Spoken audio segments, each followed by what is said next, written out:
Muito boa noite. Às quartas-feiras, no Now, análise política na perspectiva do Luís Paixão Martins, especialista em comunicação. Luís, muito boa noite, bem-vindo. Boa noite. Já não nos vimos há algumas semanas. Algumas semanas. Houve aqui um desencontro. Exatamente. Deixa-me só saudar também os nossos espectadores. Muito boa noite a todos. Aqui estamos nós de regresso. Luís, vamos começar por falar das mais recentes sondagens. Sim. Sobre se afinal as eleições legislativas fossem hoje, o que é que acontecia.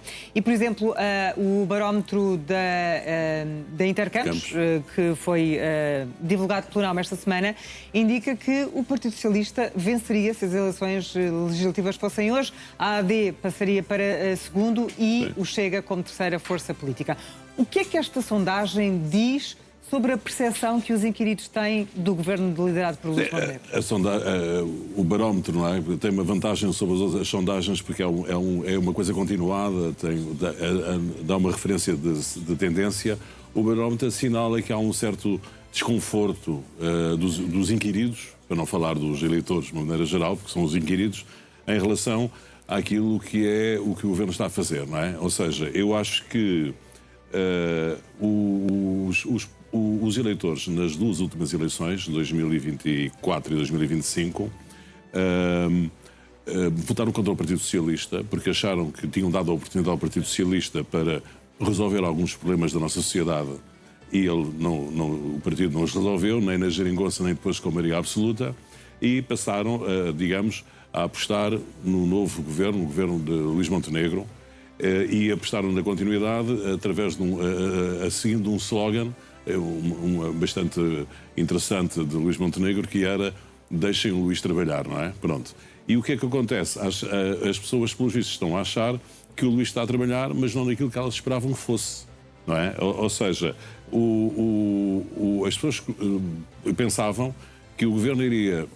Ia por um caminho e está a seguir. Exatamente. Tentar resolver, mostrar que tentava resolver problemas centrais como a saúde e a habitação, para não falar de outros, e no fundo o que é que nós temos visto? Temos visto que o governo tem estado preocupado com a revisão da Constituição, as bandeiras LGBT nos edifícios públicos, a reforma das leis de trabalho, ou seja, têm estado preocupados com temas que não têm a ver com a atividade executiva do governo, mas com questões mais ideológicas. E eu acho que os eleitores estão a penalizar isso, ou seja, estão a dizer que não foi para isso que, no fundo, que votaram. E eu fiquei até bastante surpreendido com os dados recolhidos nos dois barómetros, não é? Porque foi o barómetro de Intercampos e o do concorrente da Aximage, mas os dois apontavam no mesmo sentido, não é? Foram feitos na mesma altura, apontavam no mesmo sentido. Porquê? Porque eu achava que a estratégia de comunicação do governo, que era, de algum modo, colocar uma cortina de fumo à frente dos grandes problemas para não os agendar, ou seja, de facto, com esta estratégia, o governo deixou de haver crianças a nascer nas ambulâncias, não é? Ou seja, deixámos de falar da saúde, da habitação, da educação e estamos envolvidos... O tema central passou a ser esta temas mais ideológicos, de rever o Código do Trabalho. Por exemplo, mas também as bandeiras LGBT, quer dizer, ou seja, temos estado a assistir, sobretudo, a questões mais ideológicas do que questões executivas. Eu achava que essa estratégia tinha algum sentido, mas o que é verdade é que, embora a estratégia possa ter algum sentido, não é verdade que os eleitores tenham deixado de sentir os problemas. Talvez tenha um reflexo de um dado que também decorreu nas últimas eleições presidenciais. Nas últimas eleições presidenciais, o candidato que venceu as eleições foi o que teve menor cobertura nos meios de comunicação social e nas redes sociais. Pode ser que isso também tenha significado, ou seja, que independentemente daquilo que nós aqui nas televisões e as pessoas nas redes sociais vão publicando a partir da comunicação do governo, que no fundo os eleitores sentem problemas na pele. Hoje em dia até o problema do custo de vida, não é? Também a creche é um problema que digamos, que não vem do passado, mas que nasceu nos últimos meses. E, portanto, é isso que no fundo, eu queria deixar aqui... E que, nesse caso, Luís, não é culpa deste governo, é culpa da conjuntura internacional. Não, eu também acho que os problemas da habitação e da saúde e da educação não são culpa deste governo. As pessoas é que esperam, talvez erradamente, mas esperam que os governos resolvam os problemas ou, pelo menos, que mostrem empenho a resolvê-los. E, de facto, a estratégia de pôr à frente desses problemas outros temas também dá uma ideia de desinteresse, de que o governo não está preocupado com os grandes problemas, pronto, realmente. E, de algum modo, é essa a leitura que se pode fazer destas dois barómetros em relação a este tema da opinião sobre o governo. Muito mais do que a questão de quem é que ganha as eleições. As pessoas nos barómetros, assim, nesta altura, nem pensam nas eleições, no fundo, estão a falar. É uma análise do comportamento do governo. No fundo, o que estas sondagens dizem é que as prioridades dos inquiridos não são as prioridades do governo. Exatamente. Que o governo falhou, está a falhar na agenda. Pronto, no fundo, não é? E que mesmo sendo perceptível que talvez este falhar da agenda seja propositado para colocar outros temas, digamos, nos média, isso não está a cobrir os verdadeiros problemas que os eleitores sentem, não é? Uma das reformas que o Governo tenciona fazer, e aliás já aprovou, tem a ver com mudanças na forma de contratar, da contratação pública, também o fim do visto prévio do Tribunal de Contas, que muita polémica tem gerado. O Governo alega que são mudanças que são necessárias para dinamizar o país, a economia, mas o facto da Presidente do Tribunal de Contas ter vindo a público fazer várias declarações, isso está a prejudicar esta ideia que o Governo está a querer passar com a necessidade destas reformas? Como caricatura, podemos dizer que o Governo está a pintar o Tribunal de Contas como se fosse assim uma espécie de o nosso Estreito de Hormuz. Ou seja, o Governo só não faz as coisas bem feitas a tempo e quando deve fazer, porque há uma dificuldade da passagem dos contratos do Tribunal de Contas. No fundo, é esse o sentido geral da narrativa que o Governo e o PSD e a AD estão a tentar passar. Há até um caso curioso, porque o Ministro Gonçalo Matias, da Reforma de Estado, que, digamos, é o grande defensor desta medida, ele veio-nos dizer que o novo modelo de contratação pública que está a ser promovido pelo Governo é, estou a citar, um verdadeiro motor de atração económica com potencial para atingir 15% do PIB, disse o Ministro da Reforma do Estado. Eu sou fraco em contas, não é propriamente a minha especialidade, mas fui comparar, e 15% do PIB é tanto como o país investe em saúde e educação somados, e é quase tanto como o país presta em proteção social. E é pouco menos de metade do que as receitas fiscais do Estado. Portanto, o Ministro está a dizer que quase metade das receitas fiscais do Estado seriam aplicadas na contratação pública, isto é, nos fornecimentos externos do Estado. Isto é uma coisa que eu acho até bastante difícil, e se fosse para levar à letra, deveria suscitar um grande debate entre todos nós, porque no fundo é o anúncio de uma externalização dos serviços prestados pelo Estado. Seja como for, o Governo está a fazer uma espécie de engenharia do consentimento. Está a tentar denegrir, prejudicar a reputação do Tribunal de Contas para que, quando a medida for suscetível de ser aprovada, essa e as outras medidas que têm a ver com a contratação pública, a opinião pública estar mais receptiva a essa medida. Isto é uma coisa, digamos, normal, é dos livros, não é propriamente estranho. A grande novidade para mim é a outra protagonista. Ou seja, temos visto a Presidente do Tribunal de Contas, Filipa Urbano Calvão, ter tido necessidade e ter tido, digamos, a coragem de aparecer em público para contribuir com a sua própria narrativa em relação a este assunto. E ela fez isso de uma maneira elegante, com muitos, chamemos eufemismos, mas muito determinada. Ela disse, por exemplo, atirou-se a membros do Governo, não é? Disse que são mais livres, a expressão dela, na utilização da palavra, e que no uso dessa liberdade cometem erros grosseiros acerca do Tribunal de Contas. Erros grosseiros claramente para denegrir a imagem do Tribunal de Contas perante a opinião pública. Filipa Calvão quis dizer que o Governo está a praticar a tal engenharia do consentimento, denegrindo a imagem da instituição para que sejam aceitas medidas contra o Tribunal de Contas. E diz mais, diz que o problema da administração com o Tribunal de Contas é a incompetência dos quadros da administração, em parte por falta de planeamento, porque, digo eu, a reforma não melhora a administração pública. Ou seja, se nós tirarmos os radares das autoestradas, nós não vamos conduzir com mais segurança.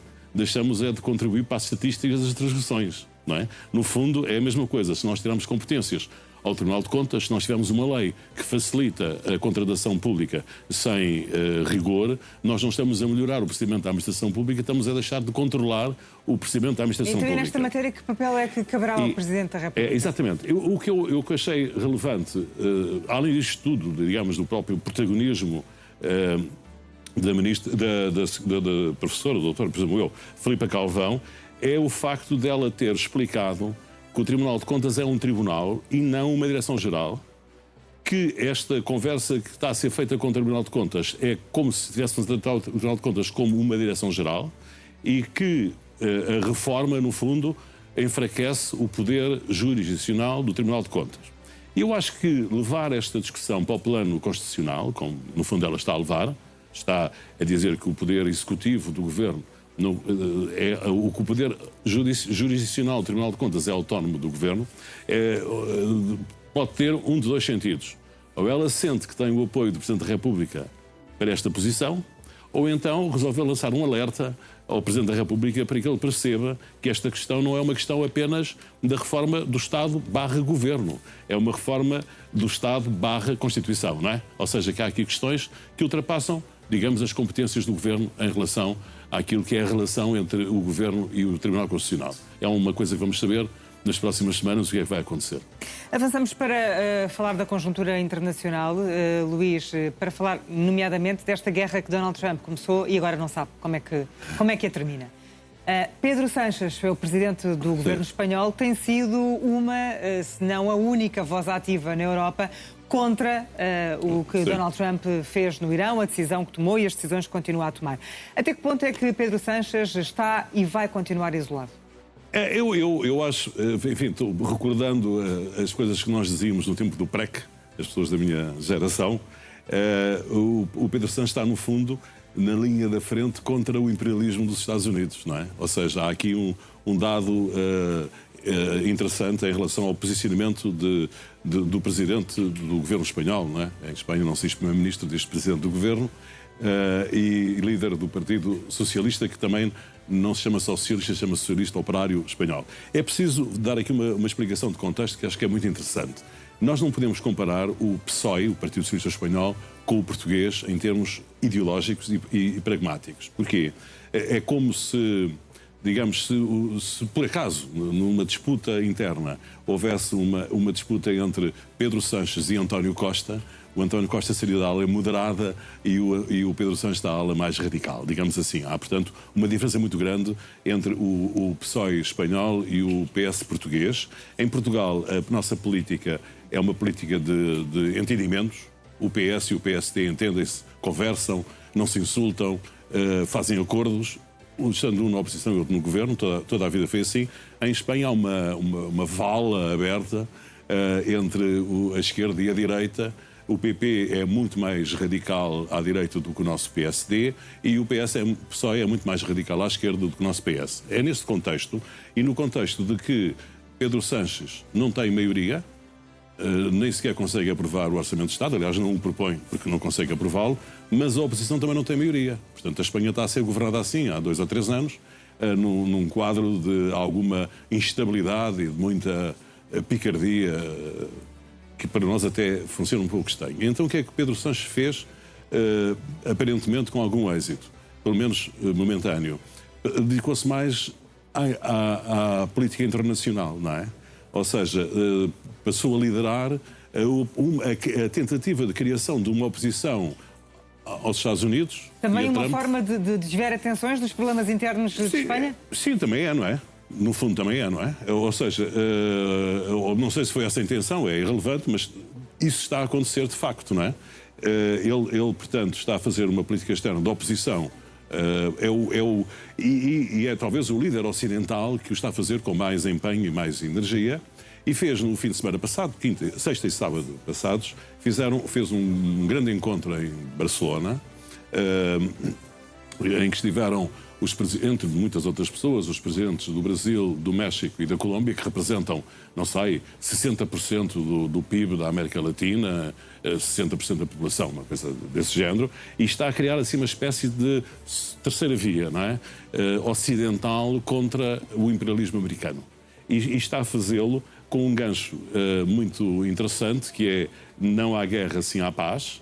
Ou seja, no fundo está a aproveitar aquela estratégia pouco incompreensível da parte dos Estados Unidos de ter tornado uma espécie de potência bélica do século XXI, não é? Do princípio do século XXI. É uma coisa difícil até de perceber, não é? com um presidente que é, digamos, pouco institucional, totalitário, com pouca credibilidade e até com muita corrupção. E então o que é que está a acontecer? O Pedro Sanches está ali a tentar alinhar uma coisa que ele chama o progressismo.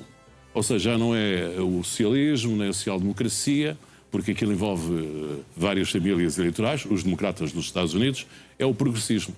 E é engraçado porque o tempo dirá como é que as coisas vão acontecer, mas esta semana ele tentou já transformar um pouco a opinião dominante na União Europeia. Porque na União Europeia há uma maioria de direita, não é? O PP europeu domina a maioria da União Europeia, os sociais-democratas socialistas estão em minoria, mas ele já levou mas para já, Luís, Pedro Sanches está praticamente isolado nessa tentativa. Isolado não está.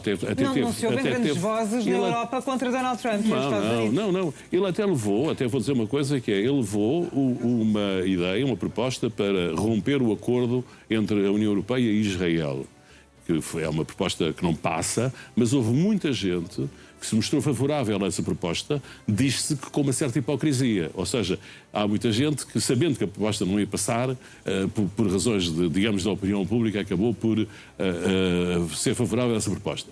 Mas esse espírito anti-americano é um espírito que está a crescer muito na Europa e na América Latina, que são as duas digamos, linhas de força, os dois territórios que podem criar a tal terceira via, não é? Com a China um pouco cúmplice deste desenvolvimento. E nesse sentido, digamos que a intervenção de Pedro Sanches cria um desenho novo para os socialistas numa altura em que há uma dominante global de direita, não é? Portanto, é um dado novo muito interessante. Fica esse registro também. Luís Pacho Martins regressa para a semana.